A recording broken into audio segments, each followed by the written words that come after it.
What is going on, everyone? I'm Steve. I am at FF by committee today. I'm joined by two highly accomplished analysts in the Twitter game, Akash at YZR_fantasy, and Kevin is DuBois_22. Guys, thank you so much for joining the committee this week. I am really hyped to get your input, and we are recording on a Thursday. We'll air on Saturday, but it's officially the first game of the NFL season. I hope you guys are excited as I am because we have waited so long for this. I feel like the offseason gets longer and longer every single week. Yeah, definitely. Thanks for having me, man. Yeah, appreciate having me on. Anytime I can prove a cost wrong, I'm always glad to be on the show. You know what? I love the attitude already. So let's dive right into it. Guys, it is time for Fantasy by Committee. Let's hit that intro. Let's go.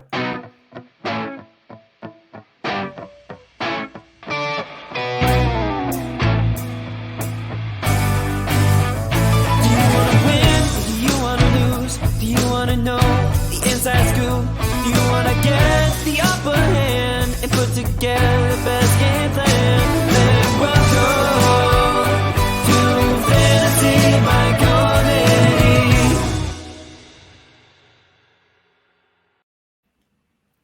All right. Big thanks to my buddy Ben Michaels for putting together that music for us. And I am really ready to dive right into our first segment. And that segment is just lovingly referred to as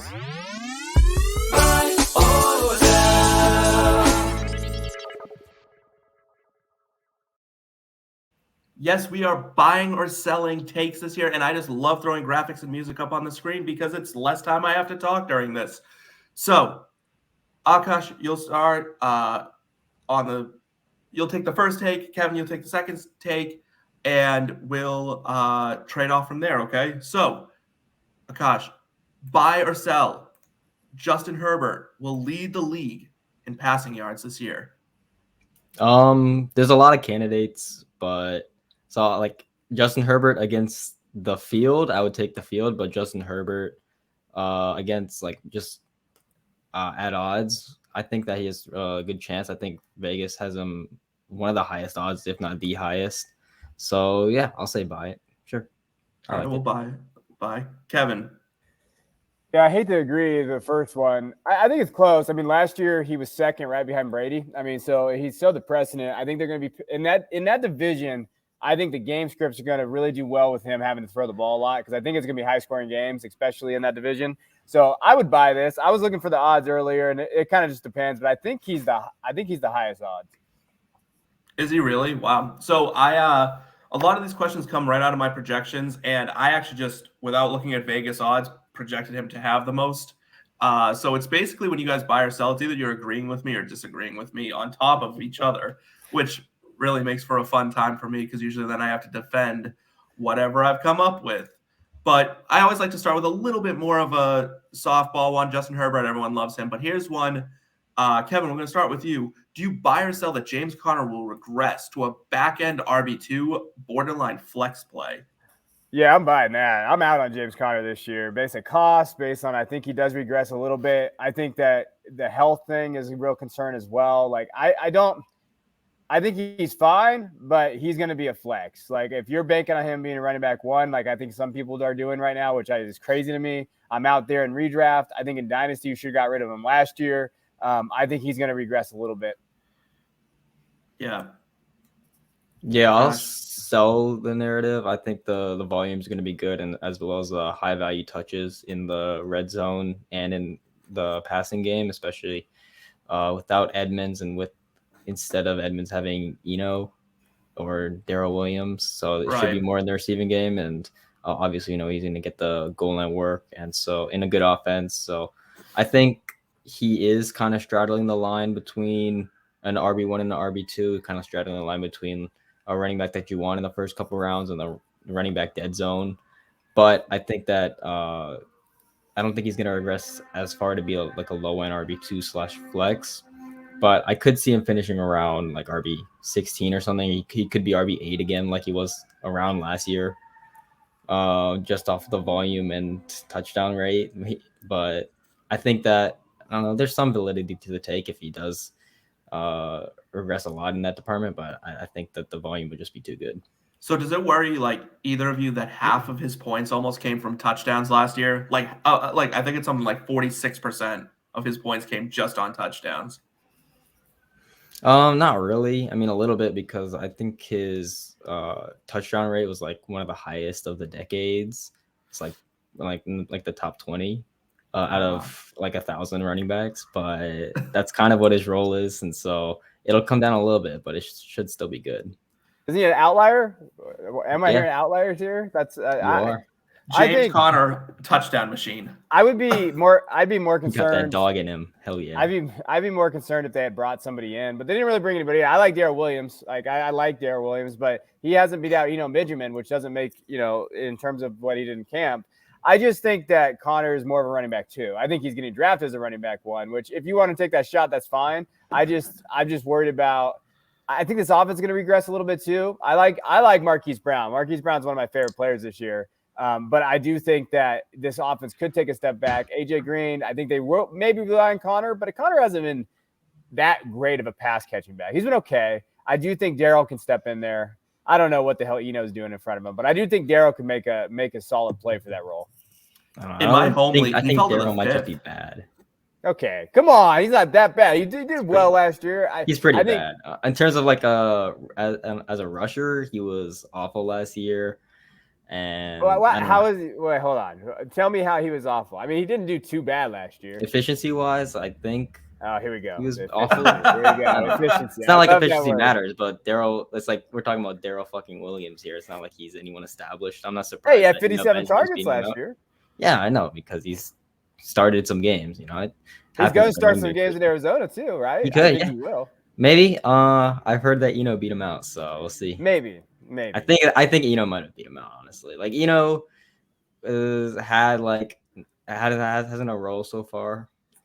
Playing behind Drake, Edmonds, and Conner, but his profile from college was pretty good in terms of handling volume. So okay.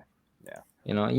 You could say I'm like all the reports so far have been that he's in line for RB2 duties, and so if Conner goes down, I think you could see, start some games instead of Darrell. And I mean, it's not like Darrell's super established. He just signed there. He was a late free agent signing. So, all right. So we're half in, half out on James Conner. I'll break that tie. He's my RB20. Like that's where I have him right off the bat. But let's move on to another, actually much more of a superstar player. Do you buy or sell that, Akash, we'll start with you, that Davante Adams will not miss a beat with Derek Carr instead of Aaron Rodgers? Not miss a beat is tough, but I don't think that I'm as low on him as some people are, because some people are taking it a bit too far for the best wide receiver in the league. I definitely do expect him to still compete for being one of the best wide receivers in fantasy football. So, yeah, I'll buy that he won't miss a beat, if it's like a small beat. I'm playing the content. It's all good. Sure. Yeah, I don't think he'll miss a beat. I think he's fine. He'll be a top 6 guy, right? That's probably where you have him ranked. Like I think I have him at 4, 5. Me too. I think 4. Yeah, I have him at 2. Yeah, well, I mean, he'll be up there. I think that if you're in the top 5, you're fine where he's getting drafted. And I do think that Carr and him playing together plays a big role. I think Waller being kind of in out right now based on what's going on with him is just only going to give him, work in his favor in terms of target competition and everything. I like Renfro, but Renfro's Renfro. He's not enough to be like, oh, I'm going to be worried about Adams. Yeah. Adams should command a high enough target share. You'll be fine. Of course, yeah. Yeah, I agree. Adams. I heard a story last night that he and Derek Carr, so how everyone makes a big deal like when quarterbacks go out to breakfast with their wide receivers, that he and Derek Carr, I guess, almost died on the whitewater rafting trip in college together. So I'm like, if we want to build like fake narratives that really show the bond of a player, right? Like, almost dying on a whitewater rafting trip, that's wide receiver 1 right there, right? I mean, we have to be buying into all these narratives because that's what everyone likes to do, especially right before the season. But we're all in on Adams then, right? We're all cool taking him for late first, early second. Yep. Yeah. Definitely. All right. That was an easy one then. All right. Let's see if I can't divide you guys again. Dawson Knox. Kevin, do you buy or sell that Dawson Knox is a top 7 tight end this season? It's hard. I'm not buying. I think he's a top 12, but I don't think he's a top 7. Like if I was going to put Dawson Knox, I do think that he'll be fine. I think where he's getting drafted right now is probably pretty fair. I think that I know we hear all the touchdown stuff. I think that he could be the second target getter on that team. I'm not a Gabriel Davis guy, so that's kind of where my bias lies. I think Dawson Knox could do well this year based on that. I would find him I think I have him at tight end 11 right now. So that's probably where I would put him. So I'd sell. All right. Akash. Yeah, like Kevin said, everyone says the touchdown thing. Like he was 20th amongst tight ends in targets last year. I mean, he wasn't good last year, but he did have a very high touchdown rate and still didn't crack the top 7 tight ends. And so when you expect that to come down, like, I don't know, even if he's playing with a great quarterback, like we saw with Robert Tonyan, you're still going to see his touchdown rate go down. Most likely. That's the most likely outcome. And so I would definitely sell him being a top 7 tight end, unless you even with expect the his talent to extension, change. like the extension. The money doesn't make the player great, you know. I'm not buying it. So oh man, I don't know. I'm a big follow the money guy. Like wherever the money goes, I find that like targets usually go and points come from. Like sometimes I get burned on that, but I feel like that was the Johnny Smith thing last year. Yeah, right. But Hunter Henry also got paid, and he did get the targets and the touchdowns. So he wound up paying off. Some of us, like me, picked the wrong Patriot player. But I think for me, I just saw the talent. Like if they're talented and they're going to get paid fine. Like Hunter Henry was talented when he got paid. Johnny Hunter Smith Henry got paid upside. and then did the same thing he did for his entire career so far. Johnny Smith was always a maybe, then he got paid, and then he continued to be a no. Yeah. So I think that was hard. That's a struggle. Like with Dawson, he's fine. Like he's a fine tight end. I worry he had 9 touchdowns last year. He's definitely probably not going to have that again. If he goes up in targets, great. But I do think they brought in guys like Khalil Shakur is good from Boise State, Isaiah McKenzie from the slot. Like there are a lot of target competition in that area. Diggs is going to have a hell of a year. I think Diggs might have his best season. So you bring all that together, then we're like, okay, where is these targets going to come from? Can he earn them? And I don't know. I think he's got to score touchdowns to be relevant. Yeah, definitely. I certainly believe he's going to score touchdowns, mainly because I have Josh Allen projected to throw a lot of them. And I think that, honestly, Dawson Knox, he is my tight end 7. And I do have him up near the double-digit mark on touchdowns. So I really do believe in the talent. I actually think he's good. He's pretty athletic. He's a big-bodied, athletic guy. I think they'll find ways to use him a lot more than people think. But that was our buy or sell segment, and we're moving right on into our next segment, which is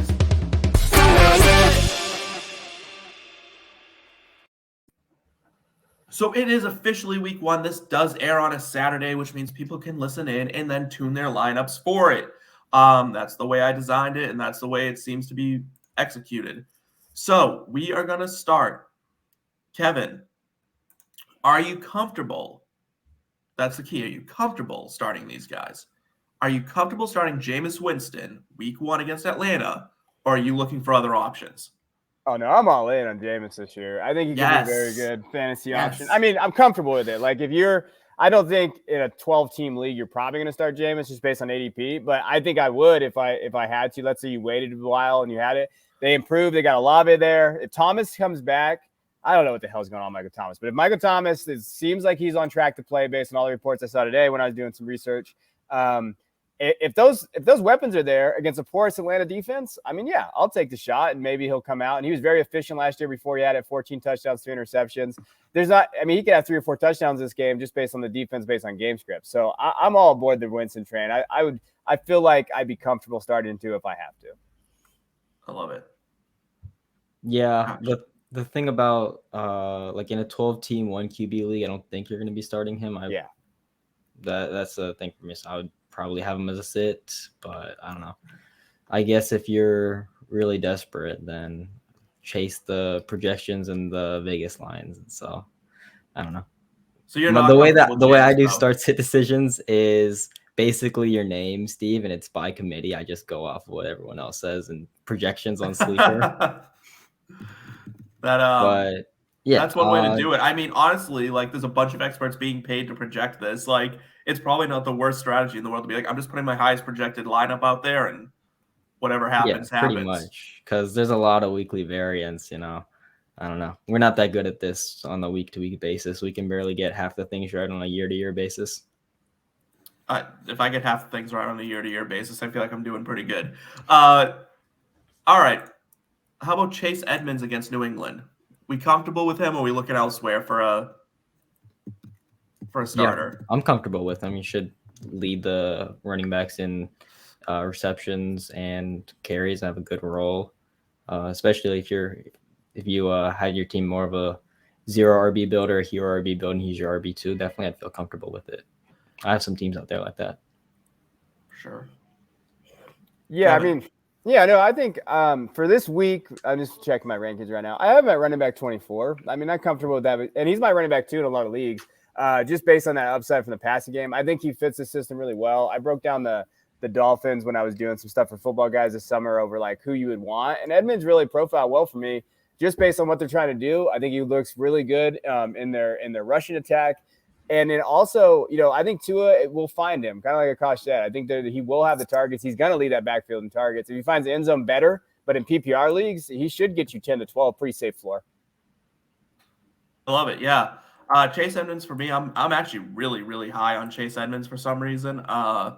Just the numbers added up to the fact that I'm at like a top 15 running back for the season. So I really, really like what Chase Edmonds is going to. If he stays healthy in that offense, he's the pass catching guy. He's going to be the primary running back, like rusher. And McDaniels is that his name? McDaniels has already said that he wants to run the ball 30 times a game. I think Chase Edmonds is a really, really good option. I can't help but feel like I screwed that guy's name up, but I'm moving on. Akash, Nico Collins against Indianapolis. How do we feel? No. Not in on the player as a talent, or I don't know. Oh, we're just out altogether on Nico Collins. Yeah, I don't think he's very good. He hasn't shown anything that he is good from college production to NFL rookie production. Yeah, me and Akash actually agree a lot. I don't know, like he always yells at me on Twitter. Because you're smart, Kevin. To me, like I'm out on Nico for everything. Like even as a Michigan guy, like I think that offense, I think is going to be very bad this year. I am not a Davis Mills guy either. I think he's drastically overrated. I think that rushing attack is going to be struggle. They're not even starting Donovan Green, who they drafted in the first round or second round, the guard. And I just feel like that offense is going to take a huge step back.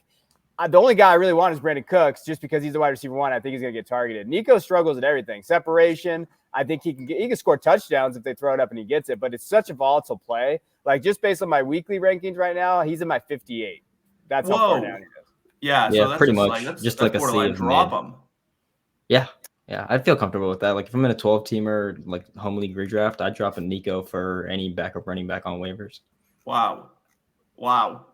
So I feel like Nico Collins is quickly becoming a Twitter darling, like very fast. Yeah, because Twitter likes players who are tall. Anytime that happens, you just fade. Like anytime guys go definitely. like that, trust me, if you're on fantasy Twitter, you fade as fast as you can because they fall in love with the profile, but they don't understand. And I don't even know what his profile is because his profile is not very good. Akash could probably tell you that. Like I don't know where we got into Nico Collins is good, and I'm not sure where we're following that one, especially this week. I think he's got a tough matchup against Indianapolis. Yeah. Yeah, stars are the opposite of aligning. So I've seen it like a lot actually, to the point that I'm like, man, do I have him ranked too low? Because it's just everywhere that like get Nico Collins. You're about to miss out on Nico Collins, and I'm like, what did I miss last year that had Nico Collins like this high up in everyone's rank? Like, is it because he's tall? Like, is that it? Like he's on his Bryan Edwards arc. Mm-hmm. Oh God. That's a rough arc to be on. That's sad. Lines up. It does line up. It absolutely lines up. You said that, and it's true. All right. How about one more start sit? Cole Kmet against San Francisco. Kevin, start us out. Yeah, I think if you drafted him, you probably drafted him top 12. And regardless if you think that's a good decision or not, he's going to have the targets, I think. Like, I don't really think any tight end matters after the first 4 anyway. But, I mean, you're going to look for targets. And I always look for my tight ends to be the second guy on the roster that can have the most targets in a game. And I think he can be that. I think Mooney and him could be there. And can he score a touchdown if you're drafting that late? So I don't hate this. I don't hate it because I do think that the Niners will probably whoop the Bears' ass. So you're looking at a game script of probably passing a lot on the Chicago Bears side. So, like, I'm okay starting him. You're probably going to have to based on where you drafted him anyway. Yeah, definitely. Like, it's tough. I don't love the player, but, where you drafted him and in that sea of mid tight ends, I guess, might as well start him, see if he gets like 5 catches for 50 yards or something. That's the Cole Kmet special. Yeah. He doesn't score touchdowns. Someone's got to catch passes, right? Like out there in Chicago, it's going to be Mooney and him probably. That's why. So, like, for me personally, like, if I'm looking at it from even a dynasty perspective, which I do a lot of, like, this is my last year with Kmet because he's going to get targets. Probably this is the only year he's going to earn those targets just based on he has to. Like, he's going to just get them because of who they have in that roster. And so for me, redraft, I'll take him. The dynasty, I'm going to get rid of him after this year. Once he has a few good games, Twitter blows it up, I'll move him. Thanks. Yeah, I have him at like tight end 9, so it's not. Yeah, he's down. Fine. There. Yeah, like he's fine. He's fine. He's not exciting at all. I'm not super excited about Cole Kmet. I am super excited about Darnell Mooney though. Love that guy. I think he's going to have a huge year. Even if it's just volume, I kind of have to roll in and I'll roll him right out there. So I'm a big fan. All right. Well, we've come to the part of our show that has nothing to do with fantasy football, but has to do with you as people, which I'm very excited about. First off, I want to throw congratulations to both of you. Kevin, you won the Tags Award this year at the Fantasy Football Expo. Congratulations on that. That's a huge, huge honor and absolutely deserved in every way, shape, or form.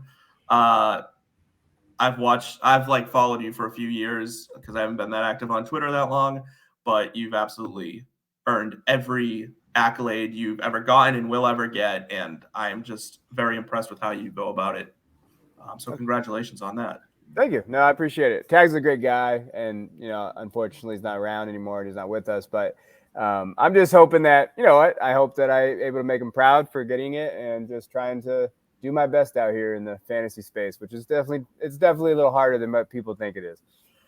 It's definitely harder than people think it is, and like this community really seems to have rallied around Tags and then around you to some degree when you won that award. It was really cool to see the response and everything like that. And it's stuff like that that really makes this fun, right? Like that's what makes this all worthwhile, right? Is we're talking about a game within a game. But if you're bringing like joy and like light to people and kindness, I mean, and then some sort of education, I guess, on the game, then you're doing it right. So very well deserved, Kevin. And Akash, you reached 10,000 followers and finally posted your face on Twitter for the world to see, which was a funny little bet. But that's amazing. Yeah. 10,000 followers. Thank you. Yeah, my face has been out there, but Luke saw Hook pressuring me to make it my profile pic. I finally caved. Said I could do it when I hit 10K, and I'm very grateful to be to have that mark. Yeah, I think it's again very earned. Very I've followed you since I've been on Twitter too. To have both of you on the show has been very surreal for me because I've watched you both like for years now and kind of like sat in the background with my like 10 followers for a year, and then kind of came to this. So I'm really excited that you guys are here. But I want to know a little bit more about you guys. So this is a rapid fire Q&A. Keep it short, sweet, and to the point because we got Thursday Night Football to watch finally. So, Akash, I'll start with you. Ready? All right. And we'll just jump. Who's your favorite artist or band right now? Right now I'd say Playboy Cardi. Kevin? This is going to show my age, but Red Hot Chili Peppers will always be my favorite band. Oh, I like that. Kevin, what is a useless talent you have? I'm very good at pickleball. Pickleball is the most underrated sport out there, and I will whoop some butt in pickleball. Pickleball is my favorite. I love pickleball. Sport. That's a great game. Yes, it is. Gosh, what's your useless talent? Fantasy football. No, I'm just playing.